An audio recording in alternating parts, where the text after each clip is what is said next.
Allahu la ilaha illa huwal hayyul qayyum la ta'khudhuhu sinatun wa la nawm. Alhamdulillah, di pagi ini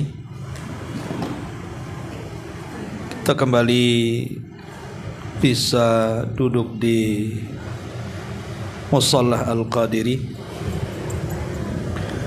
Salawat dan juga salam kita hadiahkan kepada Rasul kita Nabi besar Muhammad sallallahu alaihi wasallam. Kita lanjutkan kajian tafsir surah Al-Baqarah dan kita masuk pada ayat ke-197. Baik, kita akan baca ayatnya. A'udzubillahi minasyaitonirrajim. Bismillahirrahmanirrahim. Al-hajju ashhurum ma'lumat. Faman farada fihinna al-hajja fala rafatha wala fusuqa wala jidala fil hajj. Wa ma taf'alu min khairin ya'lamhu Allah wa tazawwadu fa inna khaira zadi taqwa wattaquni ya ulil albab. Haji itu terdapat di bulan-bulan yang telah diketahui.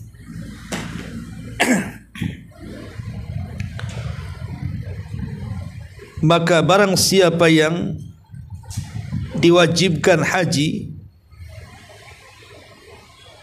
maka tidak boleh dia berlaku rafath, mengeluarkan kata-kata kotor, wala fusuqa, dan juga tidak boleh berbuat fasik, wala jidala, dan tidak berdebat fil haji ketika melaksanakan manasik haji.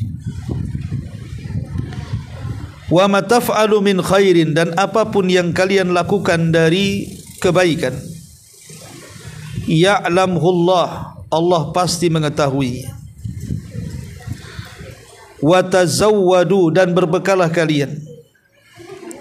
Fa inna khaira az-zadi taqwa, karena sebaik-baik bekal adalah ketakwaan kepada Allah. Wattaquni ya ulil albab, dan bertakwalah kalian kepadaku wahai orang-orang yang memiliki pemikiran. Ma'asyiral muslimat yang dimuliakan Allah Subhanahu wa taala, ayat ini ada asbab nuzulnya. Jadi dahulu ada rombongan jemaah haji yang datang dari Yaman, hendak berangkat ke Mekah. Sebagian mereka mengatakan sebaiknya kita tidak perlu membawa bekal, karena tidak layak seseorang membawa perbekalan dunia ketika sampai di Mekah menghadap Allah Subhanahu wa taala. Dan kita yakin setiap niat ibadah itu pasti Allah Subhanahu wa taala akan lindungi. Akhirnya yang lain terpengaruh, kemudian perbekalan mereka pun dibagi-bagi dan disedekahkan. Kemudian mereka pun berangkat tanpa bekal.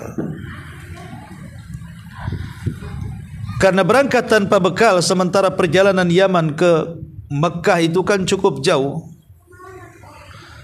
akhirnya sebagian mereka mulai kelaparan dan berujung kepada meminta-minta orang di jalan. Bahkan sebagiannya binasa karena kelaparan. Ketika mereka sampai di tanah suci, maka mereka sangat lelah letih karena kurang gizi dan makan. Akhirnya kabar ini sampai kepada Nabi sallallahu alaihi wasallam. Maka Nabi SAW terheran-heran bagaimana mungkin perjalanan yang jauh tidak membekal makanan ataupun minuman atau hal-hal yang bisa menyelamatkan mereka di jalan. Dari sini turunlah ayat wa tazawwadu, berbekalah kalian. Walaupun perjalanan haji itu adalah sebuah ibadah dan setiap orang yang beribadah itu akan dilindungi oleh Allah Subhanahu wa taala, bukan berarti kalian tidak boleh bawa bekal saat berjalan menuju haji. Tetap bawa bekal. Tetapi Allah mengatakan fa inna khaira zadi taqwa. Tetapi dibandingkan bekal dunia, bekal takwa jauh lebih baik dibandingkan itu. Dari sini kita tahu bahwa bekal itu ada dua. Bekal pertama bekal dunia, dan yang kedua bekal akhirat. Bekal dunia ma'ruf, sesuatu yang bisa menyehatkan badan, makan, minum, tempat tinggal dan begitu seterusnya. Karena tanpa bekal ini seseorang akan mati. Dan bekal akhirat adalah melaksanakan perintah Allah Subhanahu wa taala dan menjauhi larangannya. Itulah yang disebut dengan ketakwaan kepada Allah Subhanahu wa taala. Dari kisah ini atau asbab nuzul daripada Al-Baqarah 197 ini, Allah Subhanahu wa taala mengingatkan kita tentang perbekalan. Dan umumnya bekal itu dibawa saat safar. Umumnya bekal itu dibawa saat safar. Dan safar itu ada dua macam. Ada safar di dunia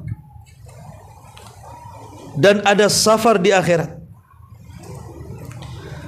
Adapun safar di dunia, sejak kita lahir dari perut ibu kita sampai kita wafat, itulah safar kita. Adapun safar akhirat adalah sejak kita meninggal dunia sampai kita dimasukkan ke dalam sorga atau neraka. Lah dua-duanya perlu perbekalan yang tidak bisa tidak. Adapun safar di dunia, tentu perbekalannya adalah menyangkut dua perkara.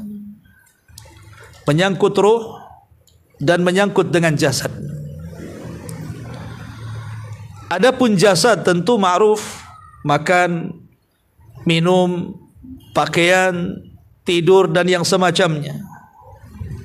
Tempat tinggal, kesenangan, itu semua adalah bekal kehidupan kita di dunia yang menyangkut dengan jasad kita. Adapun ruh yang menghidupkan jasad, tentu bekalnya adalah iman, ilmu, takwa dan begitu seterusnya. Lah dua perkara ini tidak mungkin dilepaskan sebagai bekal perjalanan kita di dunia. Adapun perbekalan setelah kematian kita sampai menuju ke sorga atau ke neraka, maka tidak ada bekal terbaik melebihi ketakwaan kepada Allah Subhanahu wa taala yang Allah katakan di sini fa inna khaira zadi taqwa. Maka berbekalah kalian karena sebaik-baik bekal menuju akhirat kalian adalah ketakwaan kita kepada Allah Subhanahu wa taala. Baik, sebelum kita jelaskan tentang bekal terbaik dalam hidup kita, kita jelaskan ayatnya dulu. Di sini Allah Subhanahu wa taala mengatakan al-hajju ashhurum ma'lumat. Ibadah haji itu ada pada bulan-bulan yang sudah ditentukan, sudah diketahui. Dan bulan-bulan haji itu dimulai dari Syawal, kemudian Dzulqa'dah, kemudian Dzulhijjah. Jadi bulan haji itu 3 bulan. Syawal, Dzulqa'dah, kemudian Dzulhijjah. Adapun Dzulqa'dah dan Dzulhijjah itu berkaitan dengan Ashhurul Ma'rum, Ashhurul Haram, bulan-bulan haram. Jadi haji itu dilakukan di 2 bulan yang sangat mulia. Pertama bulan yang disebutkan ma'lumat, dan yang kedua yang disebut dengan Ashhurul Hurum. Makanya ibadah haji adalah ibadah yang sangat mulia sekali. Lah ibadah haji ini berbeda dengan ibadah-ibadah yang lainnya dari rukun-rukun Islam. Kalau salat itu ibadah yang kewajibannya sifatnya rutinitas. Minimalnya yang wajib dalam satu hari itu 5 kali 17 rakaat. Dan itu dilakukan setiap hari. Adapun puasa itu juga ibadah rutinitas yang dilakukan setahun sekali kewajibannya, yaitu bulan Ramadan. 1 bulan dari tanggal 1 Ramadan sampai tanggal 29 Ramadan atau 30. Adapun zakat juga sama, kewajiban yang bersifat rutinitas. Setiap kita memiliki harta dan sudah sampai kepada nisab dan haulnya, maka kita wajib mengeluarkan zakatnya. Kalau berkaitan emas dan juga harta, maka kita keluarkan 2,5%. Lah haji ini berbeda, karena dia bukan ibadah rutinitas. Haji ini kewajibannya cuma 1 kali saja. Dalam umur kita itu haji hanya diwajibkan 1 kali. Kalaupun kemudian melakukan haji berkali-kali, itu tidak wajib hukumnya, hanya sunnah saja. Sehingga kewajibannya cuma 1 kali saja seumur hidup kita. Lah karena haji ini kewajibannya seumur hidup 1 kali, maka sudah sepantasnya melaksanakan ibadah mulia ini harus betul-betul adanya kesungguhan dalam beribadah. Karena 1 kali saja seumur hidup, masa dibuat main-main. Karena pahalanya juga tidak sedikit. Nabi SAW sampai mengatakan, Al-hajjul mabrur laisa lahul jaza indallahi illal jannah. Haji yang baik itu tidak ada balasan yang pantas kecuali sorga. Bahkan kalau dia pulang di dunia saja, pulang dari manasik haji, Nabi mengatakan raja'a ka yaumin waladathu ummuhu. Dia pulang seperti anak yang baru dilahirkan, fitrah tidak memiliki dosa. Di dunia dosa-dosanya dihapuskan, seperti anak yang baru dilahirkan. Di akhirat tidak ada balasan yang pantas kecuali sorga. Lihat bagaimana betapa tingginya pahala orang yang melaksanakan haji. Ya, karena haji itu seumur hidup cuma 1 kali. Jangan pernah dibuat main-main dalam haji itu, karena tidak ada kesempatan kedua ketiga. Lain dengan salat, lain dengan puasa, lain dengan zakat yang bisa terulang dalam sepanjang hayat. Tapi haji itu kewajibannya 1 kali. Lah kewajiban yang 1 kali ini jangan sampai keliru. Kewajiban yang 1 kali ini jangan sampai main-main. Harus betul-betul difokuskan, apalagi ibadah haji itu merangkap dari 2 ibadah. Pertama ibadah badan, yang kedua ibadah harta. Kalau salat dan puasa itu ibadah badan saja. Kalau zakat itu ibadah harta saja. Tapi kalau haji itu menggabungkan 2 perkara. Pertama ibadah badan, makanya orang berangkat haji itu betul-betul harus sehat badannya, tidak boleh sakit. Karena ibadah haji itu tidak sebagaimana ibadah salat ataupun puasa.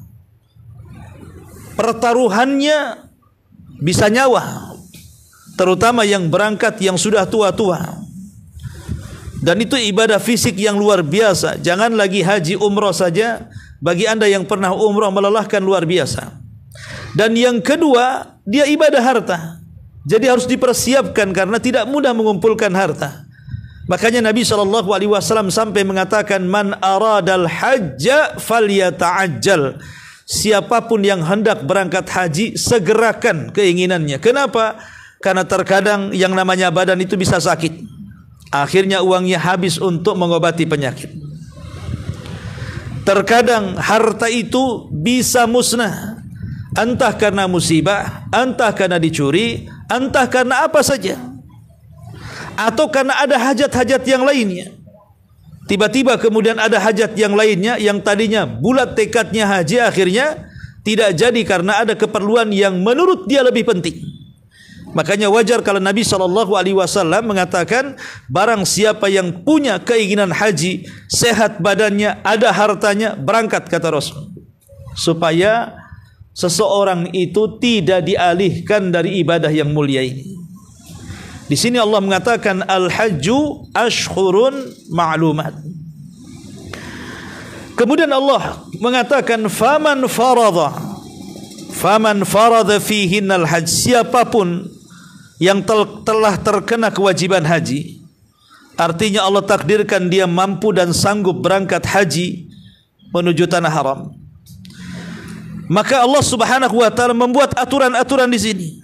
Jangan dilanggar sewaktu haji. Apa aturannya? Fala rafath.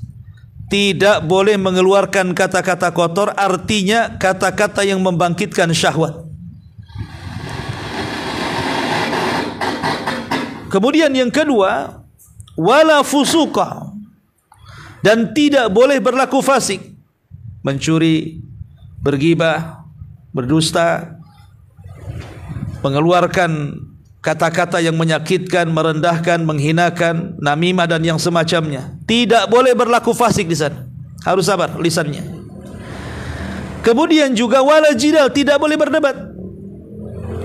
Karena terkadang kita ini yang namanya ibadah rame-rame, pasti kedorong, pasti mendorong, pasti terinjak, pasti menginjak, pasti kejepit, pasti dijepit, dan begitu seterusnya.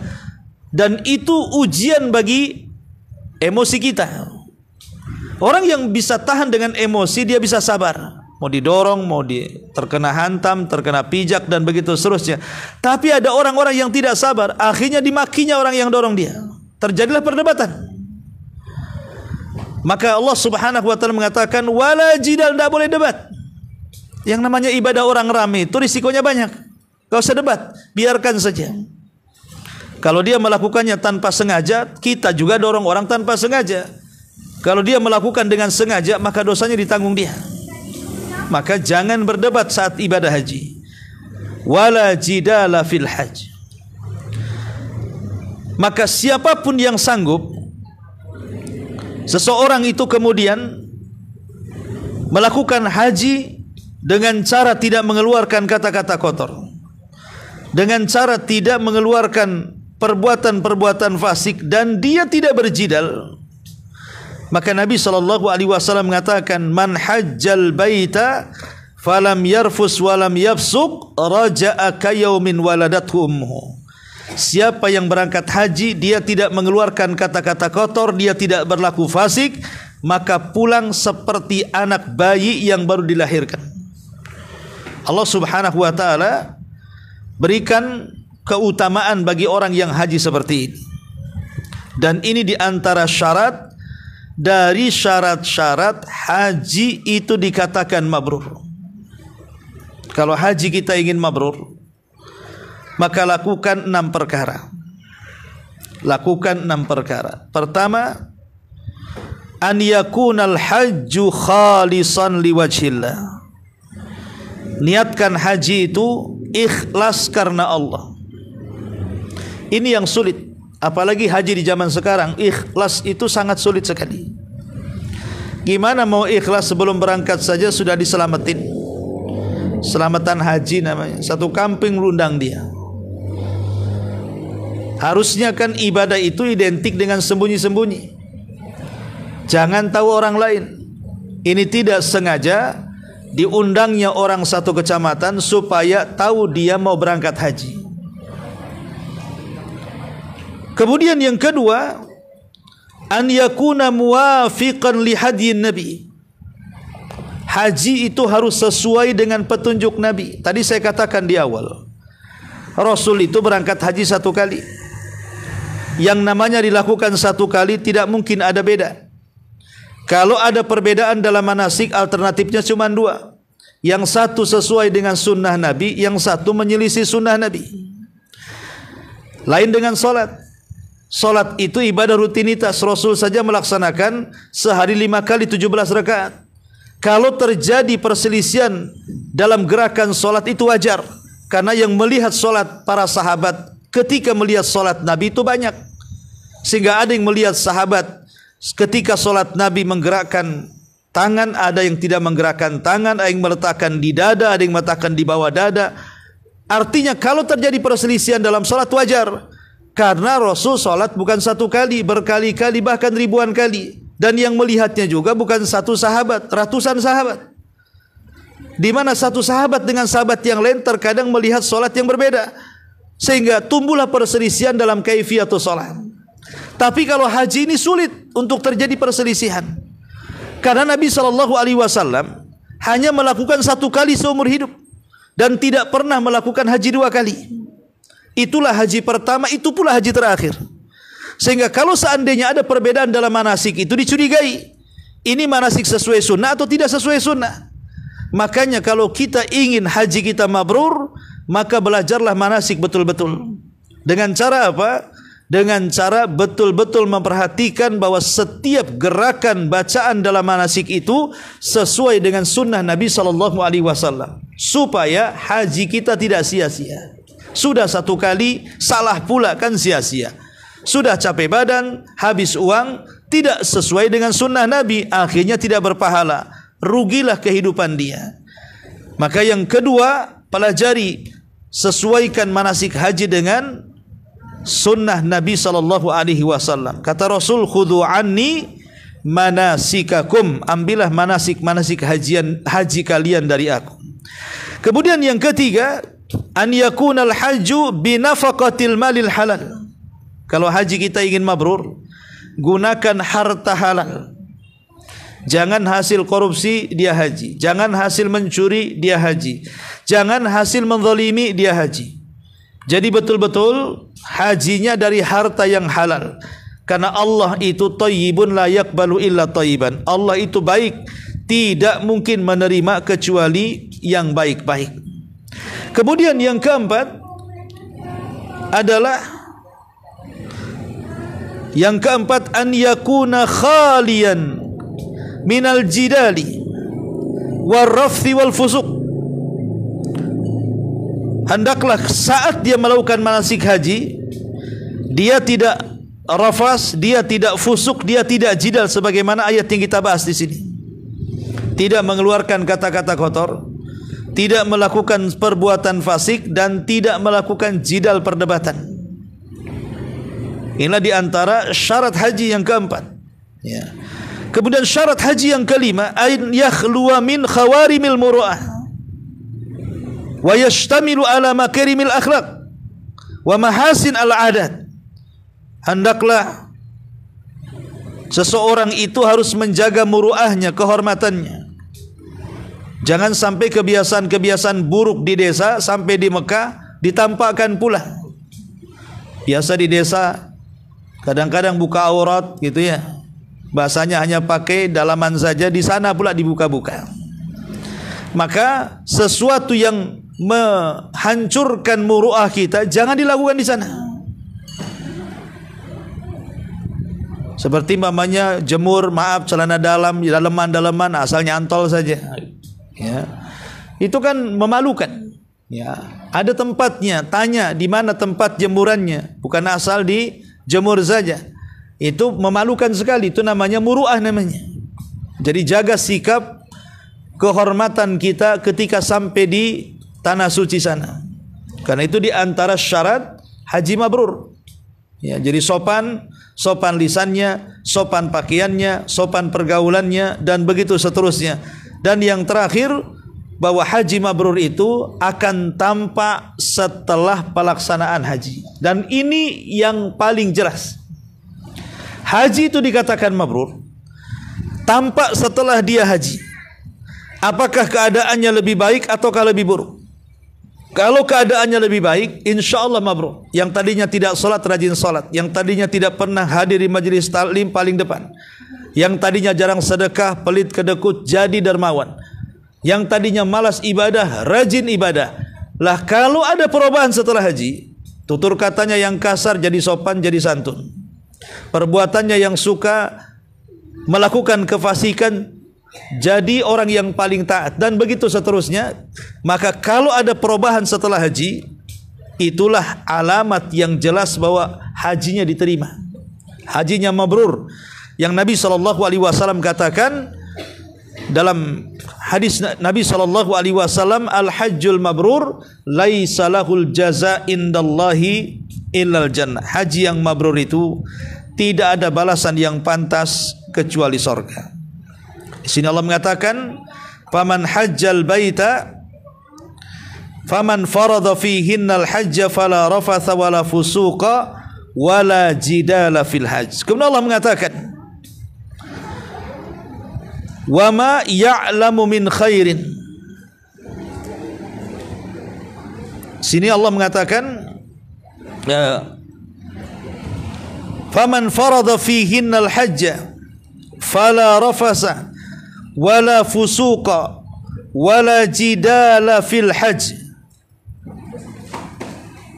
Kemudian, wa ma taf'alu min khairin ya'lamuhu Allah. Dan apapun yang kalian lakukan dari kebaikan, pasti Allah Subhanahu wa taala tahu.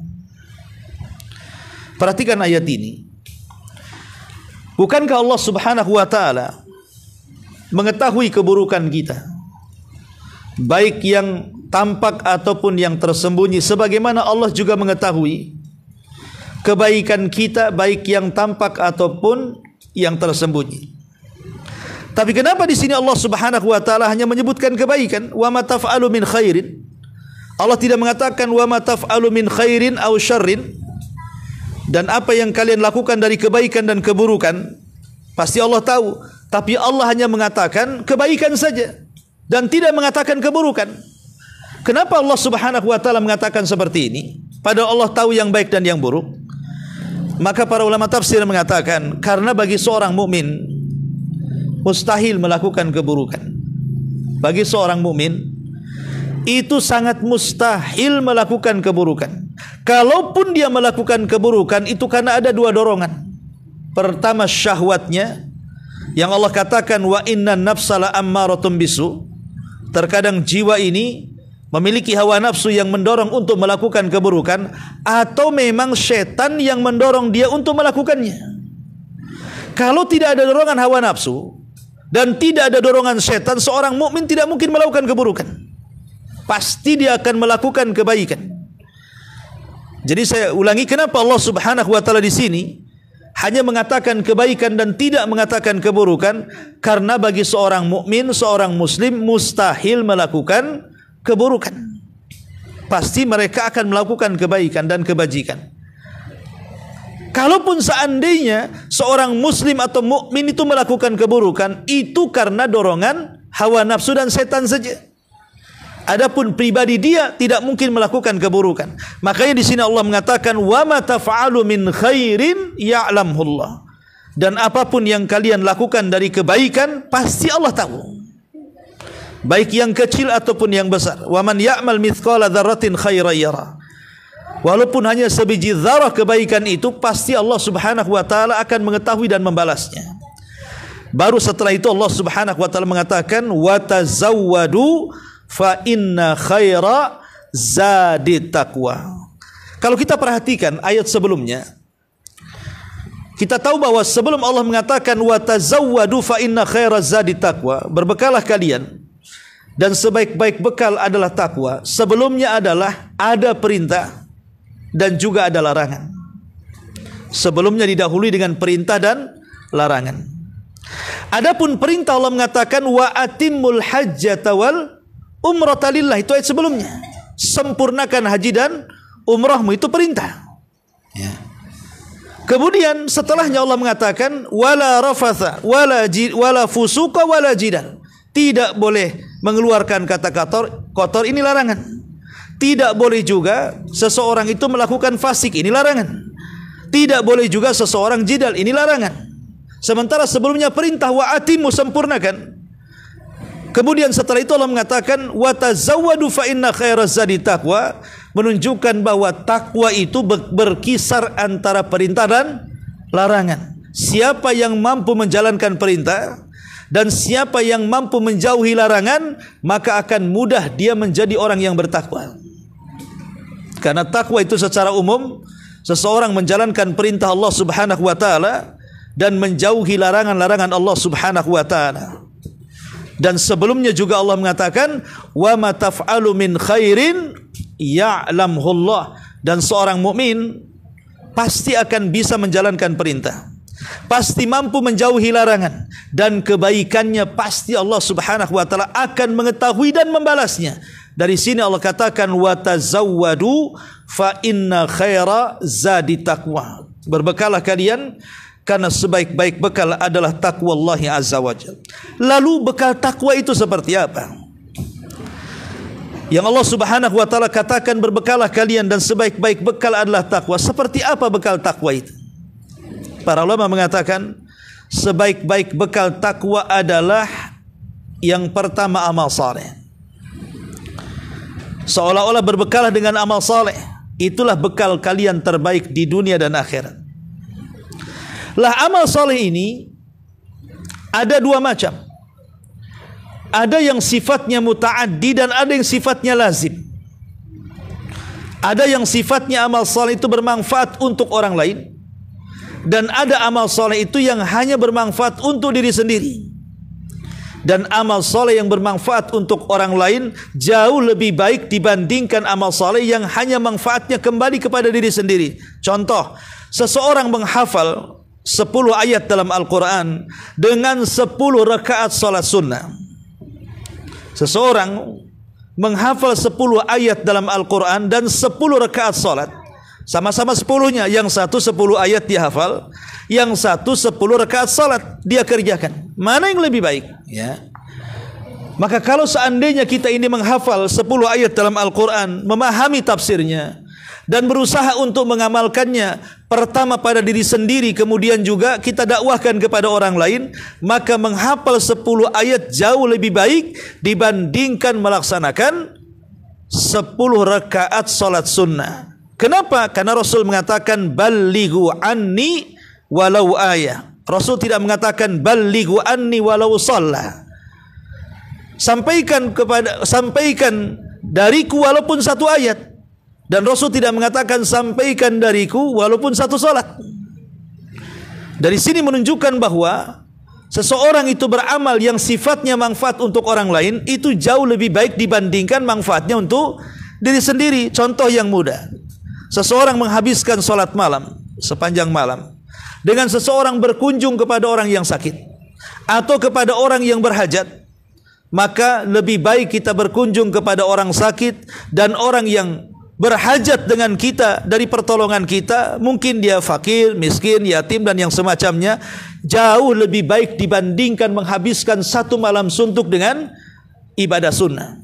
Karena sifat amal soleh muta'addi itu, yang manfaatnya bukan hanya diri sendiri tapi juga orang lain, itu jauh lebih baik dibandingkan hanya manfaatnya kepada diri sendiri saja. Kemudian yang kedua, sifat amal soleh juga ada dua macam. Ada yang sifatnya terputus dan ada yang sifatnya mustamir, terus menerus bermanfaat setelah kematiannya. Jadi amal soleh itu ada dua macam. Ada yang terputus sampai kematiannya, dan ada yang tersambung walaupun sudah sampai kematiannya. Dan tentunya amal soleh yang bersambung sampai kematiannya jauh lebih baik dibandingkan amal soleh yang hanya terputus dengan kematiannya. Dan Nabi SAW bersabda, di antara amalan-amalan yang tidak akan terputus setelah kematiannya, kata Nabi SAW, idza mata ibnu Adam inqata'a amaluhu illa min thalathin, sadaqatin jariyah, aw ilmin yuntafa'u bihi, aw waladin salihin yad'u lahu. Anak Adam saat dia mati. Tidak ada yang ditinggalkan kecuali 3 perkara. Itulah yang akan dibawa mati. Pertama, sedekah yang mengalir.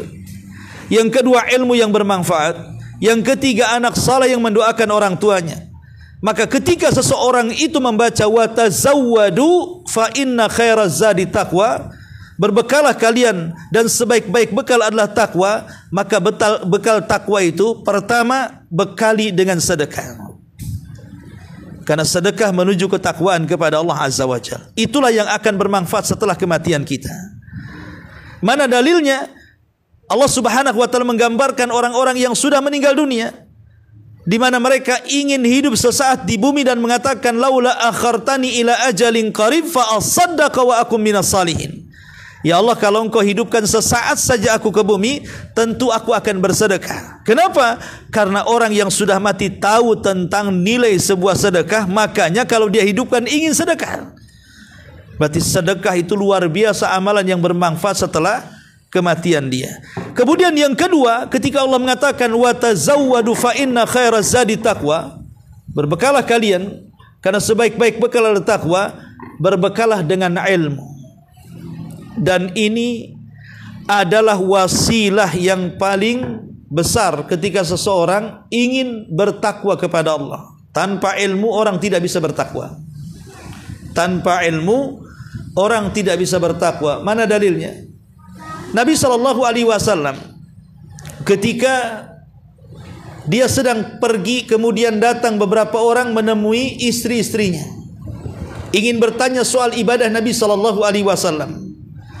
Kemudian istri-istri Nabi menjelaskan ibadah Nabi itu kalau di rumah ini yang dilakukan, itu yang dilakukan, begini yang dilakukan, begitu yang dilakukan, dijelaskan oleh istri-istrinya. Tapi orang-orang ini mengatakan seolah-olah merasa ibadah Rasul itu sedikit. Tapi mereka mengatakan ya wajar saja, karena dosanya sudah diampuni yang telah, yang sedang dan yang akan datang. Akhirnya kemudian orang-orang ini bersumpah, berarti kami harus lebih daripada Nabi. Kemudian yang satu mengatakan, saya tidak akan berbuka dan saya akan berpuasa setiap hari. Yang satu mengatakan, saya akan solat malam sepanjang malam dan tidak akan tidur. Yang satu mengatakan, saya tidak akan menikah dan aku habiskan hidupku untuk beribadah. Bertekad ingin mengungguli ibadah Nabi SAW. Perkara ini sampai kepada Nabi SAW. Kemudian Rasul mencari orang-orang yang mengatakan seperti itu. Siapa tadi yang mengatakan seperti itu? Maka orang-orang mengatakan, kami ya Rasulullah. Maka Nabi SAW mengatakan, ingat, saya ini manusia yang paling bertakwa di antara kalian, dan saya ini manusia yang paling takut di antara kalian. Kata Nabi, innila atqakum lillah wala ahsyakum lahu. Saya orang yang paling bertakwa kepada Allah dan yang paling takut kepada Allah. Tapi saya puasa, terkadang saya tidak puasa. Saya terkadang solat malam, saya terkadang tidur, dan saya banyak menikahi wanita. Barang siapa yang membenci sunnahku, dia bukan termasuk kelompokku. Syahidnya adalah Rasul mengatakan, innila atqakum lillah wala ahsyakum lahu. Saya orang yang paling bertakwa dan yang paling takut. Kalimat khasyah itu beda dengan khauf. Kalau khauf ya takut, tapi khasyah itu takut yang diiringi dengan ilmu. Makanya Allah mengatakan, innama yakhsyallah min ibadihil ulama. Hanya ulamalah, mereka lah yang takut kepada Allah. Lihat bagaimana Allah membahasakan takut dengan yakhsha, bukan yakhaf. Menunjukkan bahwa ilmu itu adalah wasilah yang paling dekat dengan ketakwaan, karena Rasul iringkan kalimat takwa dengan ilmu dalam kalimat akhsha. Akhsha itu diambil dari khasyah. Khasyah itu takut yang diiringi dengan ilmu. Seolah-olah Rasul mengatakan, ketika ilmu diiringkan dengan takwa, maka ilmu adalah wasilah takwa yang paling besar. Tanpa ilmu Anda tidak bisa bertakwa. Hanya dengan ilmu itulah wasilah ketakwaan. Artinya wa tazawwadu fa inna khairaz zadi taqwa, maka berbekalah kalian adalah sebaik-baik bekal adalah takwa. Artinya berbekalah dengan ilmu. Pertama dengan sedekah, yang kedua dengan ilmu, yang ketiga awaladin salihin yad'u lahu. dengan doa orang-orang yang terbaik di sekeliling kita. Dan tidak ada doa yang terbaik dari orang-orang sekeliling kita kecuali anak-anak yang saleh. Si buah hati, penerus cerita, penerus sejarah, pendidikan yang terbaik untuk anak-anak sehingga mereka menjadi anak-anak yang saleh tanpa disuruh, mereka pasti mendoakan orang tuanya. Itulah bekal kita. Jadi kalau Allah berikan amanah kepada ibu-ibu berupa anak-anak, maka rawatlah mereka dengan baik. Itu zadi takwa terbaik, ya, bekal takwa terbaik untuk kita, supaya kita diselamatkan oleh Allah Azza wa Jal. Maka dengan doa-doa mereka, anak-anak yang soleh yang kita didik dengan baik, itu merupakan bekal terbaik bagi kita. Wa tazawwadu fa inna khaira zadi taqwa. Ma'asyiral muslimin muslimat yang dimuliakan Allah Subhanahu wa taala. Kemudian Allah Subhanahu wa taala tutup ayatnya, wattaquni ya ulil albab. Bertakwalah kepadaku wahai orang-orang yang memiliki pandangan. Bertakwalah kepadaku. Makna takwa memang banyak sekali yang disebutkan para ulama. Di antaranya dikatakan Ali bin Abi Thalib radhiyallahu an, ketika ditanya apa itu takwa wahai Amirul Mukminin, maka Ali radhiyallahu an mengatakan takwa adalah al-khaufu minal jalil, wal amalu bitanzil, wal qana'atu bil qalil, wal isti'dad li yaumir rahil. Inilah makna takwa yang sangat bagus sekali yang disebutkan oleh Amirul Mukminin Ali radhiyallahu an. Takwa itu menanamkan perasaan takut kepada Allah, karena takut kepada Allah menjadikan kita berhenti maksiat. Takut kepada Allah menjadikan kita segera tobat. Takut kepada Allah menjadikan kita semangat untuk ibadah kepada Allah Azza wa Jalla. Kemudian yang kedua, al-amalu bitanzil, mengamalkan apapun yang diturunkan dari langit. Kalau Quran mengatakan A, kita amalkan. Kalau Quran melarang A, kita tinggalkan. Al-amalu bitanzil, sami'na wa ata'na. Kemudian yang ketiga, al-qana'atu bil qalil, merasa qanaah dengan yang sedikit, redha dengan pemberian sehingga hatinya tenang. Mau Allah Subhanahu wa taala kasih banyak, alhamdulillah, kasih sedikit pun alhamdulillah ala kulli hal. Dan menjadikan kekayaan itu hanya di tangan saja. Datang harta cukup di tangan, hilang harta hanya berpindah tangan saja, sehingga hati semakin tenang dengan qanaah. Kemudian al-isti'dad li yaumir rahim, persiapan untuk hari setelah kematian dengan cara beramal saleh. Dan amal saleh di sini maksudnya adalah melaksanakan hak-hak kita dengan Allah dan melaksanakan hak-hak kita dengan hamba-hambanya. Hablum minallah dan hablum minan nas. Itulah disebut dengan amal saleh. Ma'asyiral muslimat yang dimuliakan Allah Azza wa Jalla. Dan kalau kita cerita sedikit tentang keistimewaan takwa. Takwa ini pertama bisa menyebabkan Allah cinta dengan kita. Sebagaimana disebutkan dalam surah Al-Imran 76. Innallaha yuhibbul muttaqin. Allah suka dengan orang-orang yang bertakwa. Yang kedua, orang yang bertakwa itu tidak mungkin ditinggal Allah. Pasti Allah akan bersama selamanya. Dan itu sebagaimana Allah mengatakan dalam surah An-Nahl 128, Innallaha ma'al ladzina taqau. Sesungguhnya Allah akan bersama orang-orang yang bertakwa. Dan takwa adalah sebaik-baik pakaian yang dipakai manusia.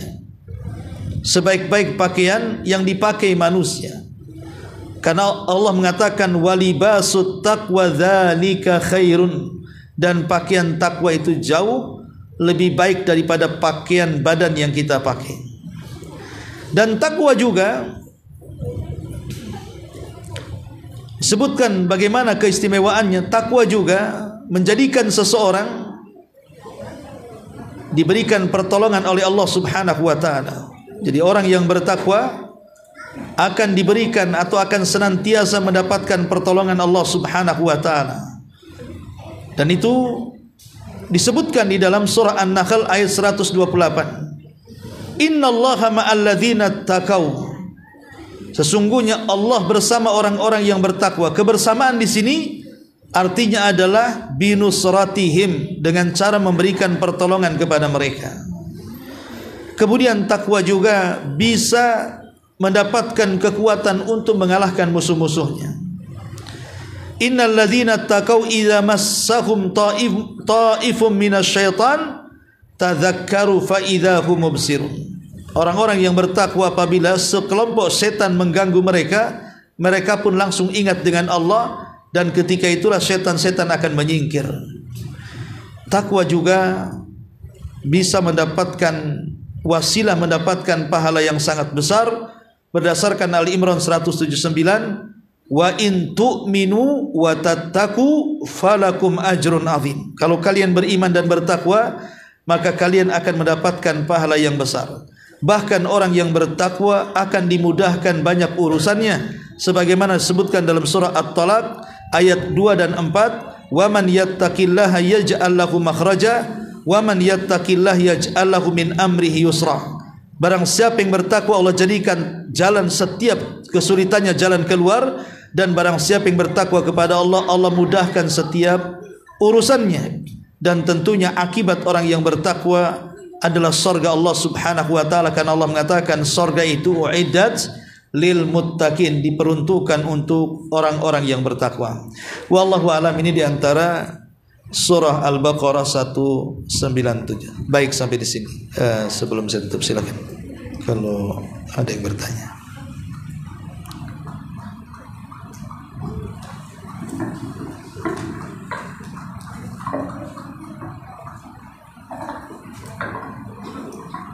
Bismillah, jazakallahu khairan Ustaz atas paparan ilmunya. Semoga kami dapat mengambil faedah dari apa yang sudah Ustaz sampaikan dengan sangat detail.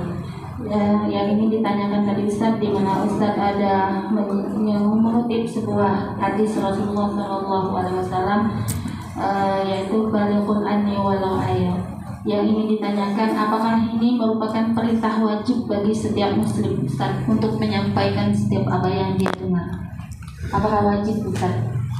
Ya, bismillahirrahmanirrahim. Kalimat balighu anni walau ayat, sampaikan dariku walaupun hanya satu ayat. Tentu maksudnya sesuai dengan yang kita pahami dari ilmu yang Allah anugerahkan kepada kita. Jangan memaksakan sesuatu yang kita tidak tahu, jangan disampaikan. Kita hanya menyampaikan ilmu yang kita ketahui saja, sebatas yang kita ketahui.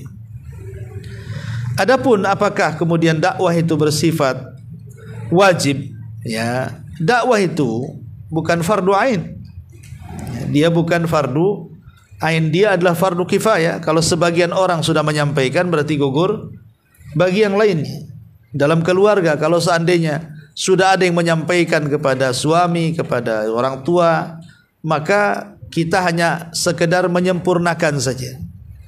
Tapi kalau dalam keluarga ada yang melakukan kemungkaran, semua diam, itu berdosa. Minimal ada satu orang yang mengingatkan di situ. Ya, jadi sifat dakwah itu dia lihat bisa hukumnya macam-macam, bisa wajib, bisa sunnah, tergantung kondisi.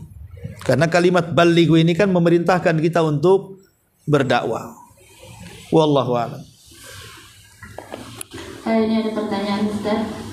Assalamualaikum warahmatullahi wabarakatuh. Afwan Ustaz, tadi Ustaz menyebutkan haji yang baik atau haji yang mabrur tidak ada balasannya selain daripada surga. Apakah hal ini juga diberikan kepada orang yang melakukan hanya umrah Ustaz, bukan haji? Ya, alhamdulillah. Hadis itu bicara soal haji yang mabrur, tidak menyangkut umrah. Karena umrah sendiri menjadi perselisihan hukumnya, ada yang mengatakan wajib, ada yang mengatakan sunnah. Tapi kalau haji tidak ada yang mengatakan sunnah. Sepakat haji itu rukun Islam, dan sepakat haji itu hukumnya wajib. Dan siapa yang sanggup haji tidak haji, dosa. Tapi siapa yang sanggup umrah tidak berdosa.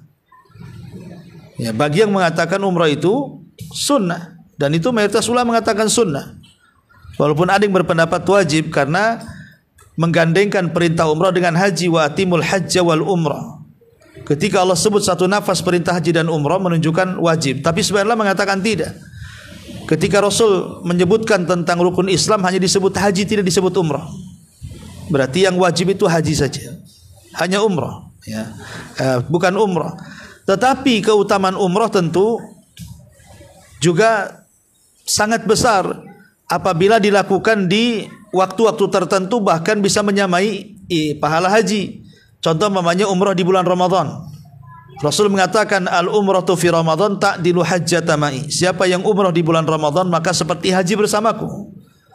Tapi kalau umrah di luar Ramadan maka ya ibadahnya, ya pahalanya hanya sebagaimana yang disebutkan Nabi, ya, bahwa pahala umrah itu tidak seperti pahala haji. Karena bagaimanapun haji itu kewajiban penyempurna rukun Islam, adapun umrah tidak. Dia bukan kewajiban dan bukan penyempurna rukun Islam. Wallahu a'lam. Satu lagi nih Ustaz, pertanyaannya begini. Assalamualaikum warahmatullahi wabarakatuh. Ustaz, tadi Ustaz menyebutkan tentang agar haji mabrur itu menggunakan harta yang halal. Pertanyaannya begini, bagaimana ketika kita pernah berangkat haji dan kita menggunakan harta itu tercampur antara harta halal dan harta haram, karena saat itu kami belum mengetahui ilmunya Ustaz. Apakah haji kami diterima oleh Allah Subhanahu wa ta'ala? Ya, alhamdulillah, terkait dengan ibadah itu. Ibadah itu kan hanya dua perkara yang harus dipahami. Pertama, sah dan tidaknya. Yang kedua, berpahala dan tidaknya. Kalau bicara sah dan tidaknya itu mudah untuk dijawab. Selama kemudian terpenuhi syaratnya, terpenuhi wajib dan rukunnya, selesai. Ibadah itu sah. Tapi apakah ibadah itu qabul, artinya berpahala atau tidak, itu urusannya bukan kita. Itu urusannya Allah Subhanahu wa ta'ala. Kita tidak tahu sampai ngaji kita siang ini apa berpahala atau tidak. Salat kita tadi subuh berpahala atau tidak. Baca Quran mungkin semalam kita berpahala atau tidak. Tidak ada yang tahu. Cuman kita berharap bahwa setiap yang kita lakukan diterima, itu saja. Ya. Tetapi alamat-alamat diterima sebuah amal juga ada indikasinya. Salah satu indikasinya adalah alamat diterima sebuah amal soleh itu adalah ketika dia tidak menggunakan harta yang diharamkan. Itu salah satu indikasinya. Harta yang diharamkan. Bagaimana dengan pertanyaan tadi? Saya sudah haji Ustaz. Saya dulu masih jahil sehingga tidak tahu mana harta yang baik, mana ya harta yang tidak baik. Ya, sekarang kita terpikir dulu mana yang lebih besar, harta yang baik atau harta yang tidak baik. Mana yang lebih besar? Artinya apakah kemudian harta korupsinya 90%, 10%-nya aja yang halal, atau sebaliknya kebanyakan yang halal, sedikit yang haram, kan begitu? Kalau memang sedikit yang haram, ya kita hanya berharap mudah-mudahan Allah terima. Kemudian selebihnya kalau kita diberikan lagi oleh Allah Azza wa Jal waktu, kemudian usia dan biaya, bisa haji lagi untuk menyempurnakan hajinya. Kalau memang kita ditakdirkan seperti itu. Kalau tidak bisa ya umrah. Kalau tidak bisa ambil amalan-amalan yang bisa menandingi pahala haji. Kan banyak amalan-amalan itu yang setara dengan amalan-amalan haji. Ya, seperti seseorang yang berzikir habis subuh, kemudian dia tidak beranjak dari tempat sholatnya sampai syuruk, kemudian sholat 2 rakaat, maka pahalanya sama dengan haji dan umrah. Kata Nabi SAW, ka hajja wal umrati taman. Seperti haji dan umrah secara sempurna. Ya. Tapi kalau kita sudah tahu bahwa ada tercampur antara harta yang tidak halal dan yang halal dan yang tidak halal, sebaik yang tidak halal pisahkan, karena Allah itu baik, tidak akan menerima kecuali yang baik-baik. Ya, wallahu a'lam. Masuk lagi nih pertanyaan Ustaz. Ya.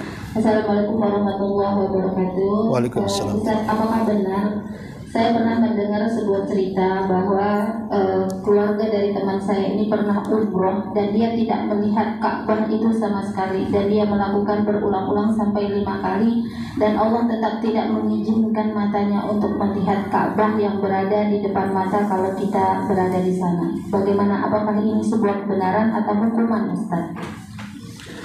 Wallahu a'lam. Apa matanya minus atau apa? Ya.